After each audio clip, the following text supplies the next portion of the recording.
দুর্গাপুজোর অনুদান মামলায় বড় নির্দেশ কলকাতা হাইকোর্টের স্পষ্ট নির্দেশ, হিসেব না দিলে নয় অনুদান। নির্দিষ্ট সময় জমা করতে হবে আগের বছরের টাকা খরচের ইউটিলাইজেশন সার্টিফিকেট। না জমা করলে তাদের অনুদান দেওয়া হবে না। নির্দেশ বিচারপতি সুজয় পাল এবং বিচারপতি স্মিতা দাসদের ডিভিশন বেঞ্চে।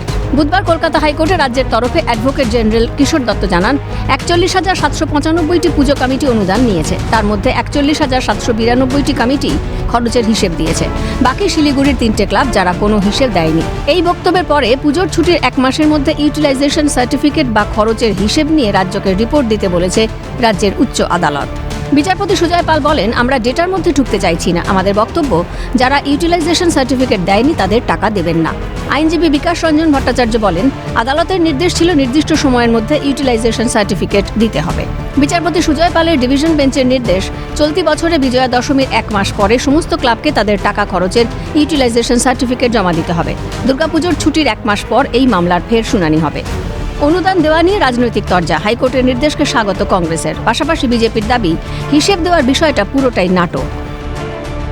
সঠিক সিদ্ধান্ত দিয়েছে আদালতের রায় সর্বোপরি, এবং আদালতের রায় সঠিক সিদ্ধান্ত। কোথাও তো একটা লাগাম পড়ানোর চেষ্টা হওয়া উচিত। মানুষের টাকা, ট্যাক্সের টাকা, রোজগারের টাকা। রাজ্য সরকার কোনো তৃণমূল সরকার নয়, তৃণমূলের নয়, এটা রাজ্য সরকার।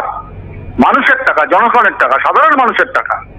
বিভিন্ন খাতে সামাজিক প্রকল্পের বরাদ্দ কমছে, অথচ ধর্মীয় অনুষ্ঠান সে যে ধর্মেরই হোক সরকার যখন প্যাট্রোনাইজ করছেন, তাতে অর্থনীতির কি উন্নতি হচ্ছে ভগবান জানেন। কিন্তু তাতে পশ্চিমবঙ্গের এই খরচার যে একটা হিসেব থাকতে হবে, মোৎসবের গান নয়, হাইকোর্ট মনে করেছে, ঠিক করেছে। পুরো ব্যাপারটাই ফাঁস। হিসেবটা আবার কি? পুজোর আবার হিসেব কি দেবে এরা? ওই হিসেব যেটা দেবো বলে যেটা দিচ্ছে ওটা পুরোটাই নাটক। সরকার আমাদের শিখিয়ে দেয় যে কিভাবে চিটিংবাজিটা করতে হয়। মাত্র 3 জন দিতে পারেনি হিসেব। কি হিসেব দেবে? হিসেবটার কি আছে? আর হাইকোর্ট যে রায়টা দিয়েছে তাতে সরকারেরও কিছু ক্ষতি হবে না।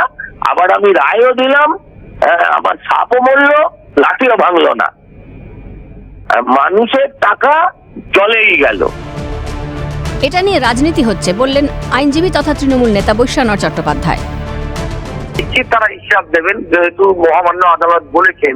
কিন্তু এটাকে নিয়ে যারা বাধা দিচ্ছেন, বাঙালিদের দুর্গাপুজোকে আটকাতে চাইছেন বা নানান জটিলতার সৃষ্টি করছেন কোর্টে গিয়ে মামলা করে, তারাও এটা বুঝতে হবে যে এটা বাঙালিদের শ্রেষ্ঠ উৎসব। সেই উৎসবকে ওরা কেন এরকম ভাবে করছে? এর আগেও বিজেপি পার্টি এটাকে আটকানোর চেষ্টা করেছে।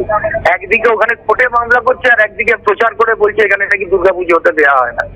এই ধরনের নানান ষড়যন্ত্রকে আমরা মনে হয় আমরা এটাকে করতে পারবো, পার হয়ে গিয়ে মানুষের শ্রেষ্ঠ উৎসব, বাঙালিদের শ্রেষ্ঠ উৎসব আমরা পালন করব।